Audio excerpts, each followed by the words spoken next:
Salut les amis, bienvenue dans le tome 8 de Pif Paf Poum, le magazine décalé de la BD franco-belge. On vous présente les BD qu'on aime tout en s'amusant. Dans ce numéro, La Lune est blanche, La prophétie du tatou, Northlanders, du polar avec Wonderball et McQueen, et la rubrique OK en fin d'émission. Numéro spécial plein de surprises, puisque Pif Paf Poum a 1 an. Alors Chris, 2 secondes, j'ai un truc à te montrer. Ça va t'amuser. Donc moi j'aimerais parler de Fred, qui avait fait toute une série de livres sur Philémon, qui était naufragé sur le A de Océan Atlantique. Donc je retrouve ce livre que je n'ai pas compulsé depuis longtemps, et je vois que je l'ai dédicacé à une jeune femme que j'avais courtisée à l'époque et à qui j'avais offert tous les livres sur Philémon. Mais j'ai gardé celui-là en souvenir. Il ne faudra pas lui dire. Et surtout, très bon anniversaire à Pif Paf Poum. Merci Zindine. Je vous le dis, ça va être énorme. Hé, Captain Igloo, faudrait penser à envoyer. J'ai le traîneau, il est garé en double devant le studio, il y a du monde, et ça énerve le chat. Ils ont vu passer une Miss France, maintenant ils m'attaquent là, le juge. D'entrée là. Mais je m'en fous là de vos chiens là pourris là. Qu'est-ce qu'il y a là? Je suis l'intervenant pour le pôle sud. Alors, température moyenne de moins 25 degrés à moins 65 degrés. Allez, va chercher.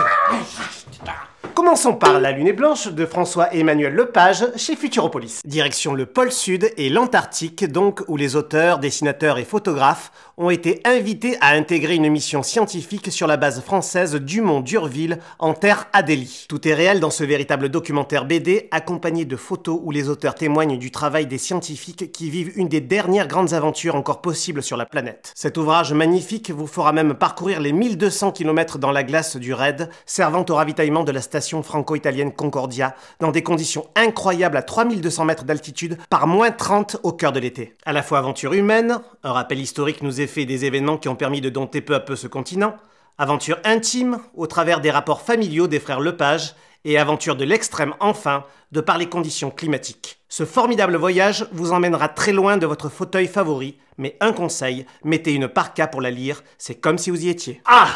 Qu'est-ce qu'on fait pour le gâteau d'anniversaire? Et ma foi, on fait comme on a dit. Le gâteau là, avec la bombe là qui sort. Oui, le cliché quoi. Bon. Oui. Car je disais, c'est l'anniversaire de Pif Paf Poum. Salut Chris. Alors la bande dessinée que je préfère, c'est en général tous les Tintins, mais surtout Tintin et le Temple du Soleil, parce que pour la petite anecdote, lorsque j'étais petite, ça me permettait de voyager, etc. Et en étant adulte, et d'ailleurs l'année dernière, je suis allée à Cusco visiter ce fameux Temple du Soleil parce que je l'avais découvert dans cette bande dessinée et je m'étais dit, quand je serai grande, j'irai. Pif paf boum, joyeux anniversaire! T'es calme, Satanas. Couchez, mon Dieu. Vésuve, lâche l'oreille de Diablo. Oui. Après ce pic de chaleur, en accord avec mon t-shirt, hommage à un héliotropisme débridé, continuons avec... Philémon Fio, ministère du Buzz. Héliotropisme, ce n'est pas bon, perd tout le monde. Vous ne m'avez pas écouté avec Nabila dans l'émission précédente. Vous avez eu tort. C'est le buzz. Je vous propose donc, à la place de héliotropisme là, je vous propose Zayatopnidisme. Dégage! Ou je fais le buzz en me torchant avec ta perruque en loutre! On continue avec La prophétie du tatou de l'auteur italien Zero Calcare aux éditions Paquet. Rire, émotion et geekerie sont au rendez-vous de cet ovni qui se passe à Rome. La prophétie du tatou, c'est une série d'histoires autobiographiques qui s'enchaînent avec pour fil conducteur la mort de l'amour de jeunesse de l'auteur, à qui il n'a jamais confié ses sentiments. Accompagné du fameux tatou, son ami imaginaire, rassurant conseiller de ses angoisses et de sa paranoïa, Zero Calcare a réussi un coup de maître, nous faire rire avec un sujet triste. Chaque geste de la vie quotidienne de ce garçon, dont la vie sociale se résume à son ordinateur et son cercle d'amis, prend des proportions dantesques. Une simple liste de courses au supermarché donne lieu à un délire total et l'énumération de toutes les catastrophes possibles par l'ami Tatou. Les Italiens ne s'y sont pas trompés, la BD est un carton chez eux, en passe d'être adaptée au ciné. C'est pour nous un coup de cœur, un témoignage de la nostalgie et du temps qui passe. Et cerise sur le gâteau, vous apprendrez qu'il y a un mammouth à Rebibbia, le terminus de la ligne B de Rome. En parlant de gâteau, où en sommes-nous en cuisine pour la nuit de... Ja, schön. L'espèce de gargamel de la spatule. Qu'est-ce que vous faites là? Non, on sera jamais prêt pour l'anniversaire. Alors bonjour Chris, moi la BD qui m'a vraiment marquée parce qu'elle m'a tellement fait, elle m'a fait mourir de rire, c'est Retour au collège de Riyad Sattouf. Pourquoi est-ce qu'elle m'a fait mourir? Mais parce que c'est à mourir de rire, voilà, c'est à mourir de rire, point. Par exemple, il raconte, donc en gros, c'est Riyad Sattouf, il a 27 ans et il décide de revenir au collège. Alors il faut lire la BD pour comprendre comment il va passer quelques temps dans une classe de 3e. Et par exemple, il se souvient de sa 3e et il dit « Moi j'étais membre du club des PD ». Ça me fait rire. Ce club très ouvert réunissait les garçons peu développés physiquement, laids, mal habillés ou les trois. Ces activités consistaient en des courses régressives avec attouchements sexuels et insultes ordurières. « Chope-le, chope-le !» Manuel, petit gros complexé. Et là, il lui saute dessus et il fait « Ah, je t'ai bien enculé. Attends, sale PD. » Voilà, ça me fait crever de rire. C'est sale, c'est Riyad Sattouf, c'est hyper drôle. Je sais pas comment il fait, ce mec, il réussit à faire des trucs sales, parce qu'il parle très ouvertement de sexualité, et en même temps émouvant. C'est sa grâce. Et sinon, je voulais dire joyeux anniversaire, pif paf poum. Sacrée Juliette. Retournons dans le froid avec les Vikings et Northlanders, projet choral, créé sous la tutelle de l'auteur US Brian Wood et édité chez Urban Comics. 2 énormes tomes totalisant près de 800 pages retracent l'épopée de cette civilisation dans le livre anglo-saxon et le livre islandais. Brian Wood a rassemblé autour de lui une sélection de dessinateurs et leur a confié à chacun une histoire. Ces dernières sont compilées chronologiquement par lieu géographique dans cette édition inédite des récits préalablement publiés entre 2008 et 2012. Dans le tome 1, on suit les incursions vikings sur l'île de l'actuelle Grande-Bretagne entre le 8e et le 11e siècle, tandis que le tome 2 retrace la venue en Islande, à la fin du 9e siècle, des explorateurs de l'actuelle Suède. La saga comptera 3 volumes au total, avec l'apparition prochaine du livre européen. D'une densité rare, accompagnée d'un dessin à chaque fois pertinent et esthétique, ces 2 volumes se lisent, ceci dit, facilement et avec passion. Hippolyte, tu me remets Battista Fraccaccini. Le fracas au marteau de la spéciale Torgal. C'est ça, j'ai entendu que tu parlais encore des Vikings, là, hein? Je suis venu avec de la promo. Tu sais, la promo de marteau, pour le Thor, là. Je te propose un Coneburn à quitage focal. C'est un prototype que je construis. Non! Stop! Sois un homme, sois, écoute-moi! Marteau, je le guide comme ça, je le monte. Je le dresse. Je monte comme ça. Et dès qu'il entend coucou diète, coucou diète. Ah, je frappe! Foutez-moi le calme! On nage dans la folie là! Salut Chris, voilà, moi j'ai aimé beaucoup de BD dans ma jeunesse, j'avais beaucoup de Lucky Luke, beaucoup de Tintin et beaucoup d'Astérix, mais s'il y a une BD qui m'a vraiment marqué, c'est Objectif Lune et on a marché sur la Lune de Tintin parce que je voulais être astronaute quand j'étais petit. Voilà, et je voulais juste souhaiter un petit anniversaire à Pif Paf Poum, et voilà, c'est leur 1 an, donc bon anniversaire. Merci Florent, à fond derrière pour la prochaine compète. Sénéchal Tannenbaum, poète du 19e arrondissement. Je profite de l'intermède sportif pour réciter une autre de ma composition pour le champion. Quand le virage se met à chanter, c'est tout le stade qui va s'enflammer. Allez. Ouais, c'est open bar là quoi, c'est les tréteaux de la foire fouille, les marteaux, les poètes. Y a pas un joueur de fifre ouzbek qui veut passer? On continue avec un tiers groupé de polars remarquables. Tout d'abord Wonderball de Duval et Pecot au scénario et Colin Wilson au dessin chez Delcourt. San Francisco 1983. Un tueur abat du haut d'un toit 9 personnes au hasard dans la rue. 9 morts en 9 secondes.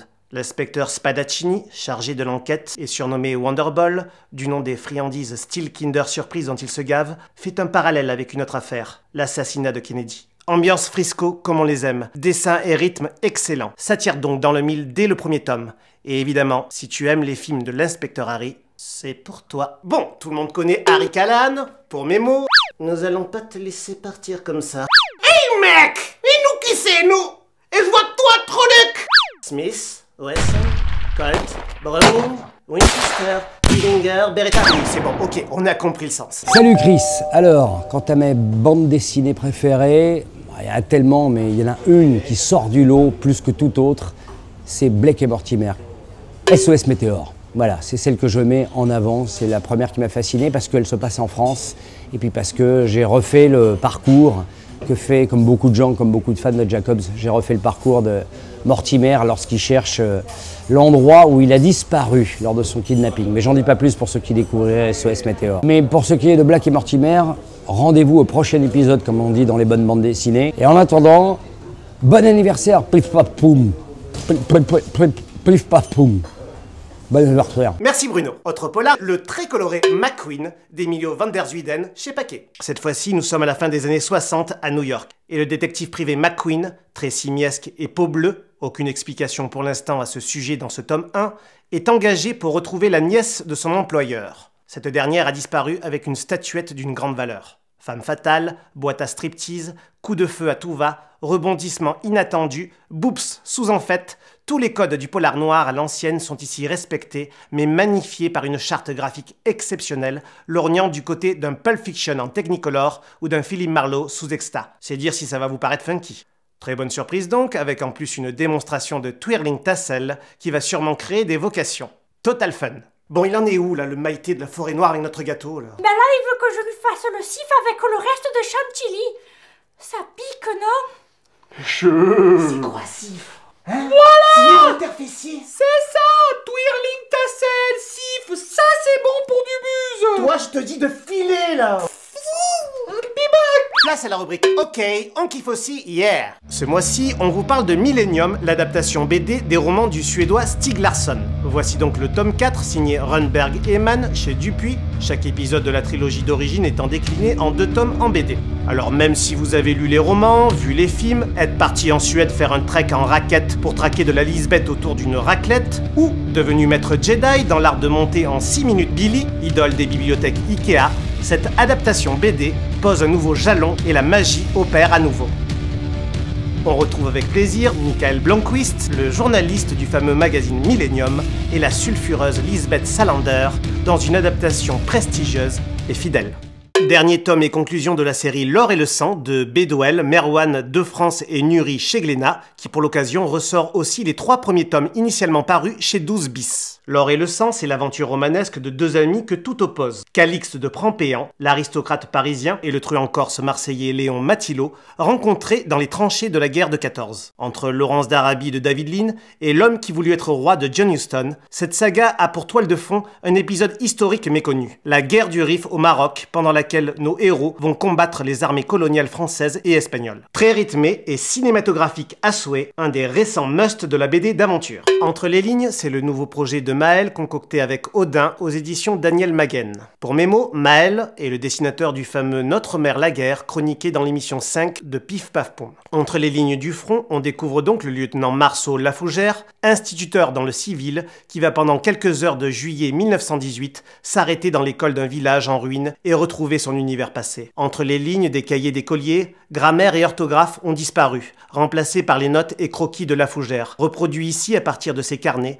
car l'homme a réellement existé, et expliquant de manière détaillée le fonctionnement des armes, son quotidien pendant la guerre. Maël illustre et complète les écrits de Lafougère par d'autres histoires et destins de soldats de toutes origines. Entre BD, expériences de vie et carnet de guerre, vous assisterez là à un témoignage différent dans ce beau livre. Rythmé comme un go-fast et furieux comme un pétard tiré un 15 juillet, Légal, thriller de politique fiction conçu par Amesian et Gouverneur paru chez Casterman, propose ni plus ni moins le test de la légalisation du cannabis. C'est ce que décide le maire de Nanterre en 2019, ce qui va déclencher une tempête médiatique et bouleverser la donne sur le terrain en faisant de Toussaint Moreau, trafiquant notoire installé, un dealer légal assermenté. La fin de la prohibition des drogues douces va entraîner des conséquences économiques, politiques, judiciaires, sociales, médiatiques et violentes. Un one-shot fumant et sans filtre à consommer sans modération. Métropolis, tome 2, de Lehmann, de Caneva et Martinos chez Delcourt. On vous a présenté cette série qui est en passe de devenir un must de la SF uchronique avec l'interview de Stéphane de Caneva dans l'émission 4 de Pif Paf Poum. Ce nouveau tome poursuit l'enquête sur les 3 cadavres de femmes momifiées trouvés dans les entrailles de Métropolis et se complexifie avec l'entrée d'une nouvelle galerie de personnages célèbres autour de l'inspecteur Fon, du commissaire Lohmann et du docteur Freud qui mène l'enquête. Seul problème en refermant le livre, attendre le tome 3. Voici donc l'instant tant attendu, les 1 an de Pif Paf Poum. Hey! Salut Chris, je voulais te parler de la sortie récente de l'Odyssée d'Homère chez Glénat. J'adore. Un livre pour les filles. Oui, parce que c'est petit, c'est léger, ça rentre facilement dans un sac. Et puis en plus, les illustrations, mais c'est tellement girly. Avec du sang, des membres découpés, des armes. Tout ce qu'on aime, nous les femmes. Enfin, tout ce que j'aime moi. Oui. Non, parce que moi j'ai un spectacle qui s'appelle Mytho. Mytho, sur la mythologie grecque. C'est ma passion. Bah, c'est normal, je m'appelle Ariane. Ariane, comme le fil d'Ariane, etc. Et du coup, eh ben, j'ai écrit un spectacle sur la mythologie grecque. Comme quoi, un prénom, ça détermine vachement son avenir. Moi, j'ai un pote, il s'appelle Paul, et ben, il fait des sandwichs. Bon anniversaire, pif paf poum. Bon anniversaire, pif paf poum. Ariane. Bonjour, Slobodan. Ariane, invitez-toi, spectacle mytho. Il paraît, toi, aimais bien les spectacles humour. Toi et moi allons rigoler. À vite, Slobodan. Oh! Ami à toi m'a dit toi avoir beaucoup d'argent. Ariane aimait beaucoup d'argent. Mais c'est quoi ça? Elle est où la pièce montée là avec la chaudasse, enfin la bombe dedans là? Ah, dedans, là, zouf là. Mais quoi là, dedans? Il y a même pas la place pour le string de la schtroumpfette là. Ariane, zouf là. Allez, 3, 2, 1...